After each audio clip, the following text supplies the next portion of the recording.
So ನೀವು ಅಲ್ಲಿ ಹೈಕೋರ್ಟಲ್ಲಿ ಹೋಗಿ ಅಬ್ಸರ್ವ್ ಮಾಡಿದ್ರೆ ನಿಮ್ಗೆ ಕ್ಲಿಯರಾಗಿ ಗೊತ್ತಾಗುತ್ತೆ. 1 ನಿಮಿಷ ಬಿಟ್ಟರೆ ಮ್ಯಾಕ್ಸಿಮಮ್ 2 ಮಿನಿಟ್ಸ್. 2 ಮಿನಿಟ್ಸಲ್ಲಿ ನಿಮ್ಮ ಒಂದು ಫಾರ್ ಎಕ್ಸಾಂಪಲ್ ಒಂದು 60-70 ಪೇಜನ್ನು ನೀವು ಫೈಲ್ ಮಾಡಿರ್ತೀರಿ ಒಂದು ಪಿಟಿಷನ್ನ ಅಂದರೆ, ಅದನ್ನು ನೋಡಿ ಅವರು ವಿತಿನ್ 2 ಮಿನಿಟ್ಸಲ್ಲಿ ಸ್ಟೇ ಕೊಡಬೇಕಾ, ನೋಟಿಸ್ ಮಾಡಬೇಕಾ, ಇದು ಏನು ಅಂತ ಹೇಳಿ ಅರ್ಥ ಮಾಡ್ಕೊಂಡು ಆರ್ಡರ್ ಬರೀತಾರೆ. ಸೊ ಅದು ಬರಿಬೇಕು ಅಂತಂದರೆ ಒಂದು ಡೈಲಿ ಒಂದು 300-400 ಫೈಲ್ಸ್ನ ನೀವು ಮೂವ್ ಮಾಡಬೇಕು, ನೋಡಬೇಕು ಅಂತ ಅಂದರೆ ಅವ್ರಿಗೆ ಹಿಂದಿನ ದಿನ ರಾತ್ರಿ ಅಥವಾ ಹಿಂದಿನ ದಿನದ ಕೆಲಸಗಳು ಎಷ್ಟು ಇರ್ಬೋದು, ಎಷ್ಟು ಪ್ರೆಷರ್ ಇರ್ಬೋದು ಅಂತ ನೀವು ಅರ್ಥ ಮಾಡ್ಕೋಬೋದು.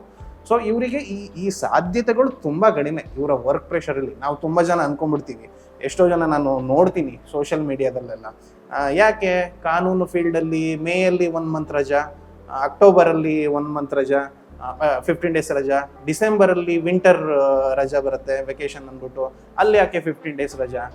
ಆ್ಯಕ್ಚುಲಿ ಆ ರಜಾ ಇಲ್ಲ ಅಂತ ಅಂದರೆ ಅವ್ರ ಲೈಫು ತುಂಬ ಹೇಗೆ ವರ್ಕ್ ಪ್ರೆಷರಿಂದ ತುಂಬಿಕೊಂಡಿರತ್ತೆ.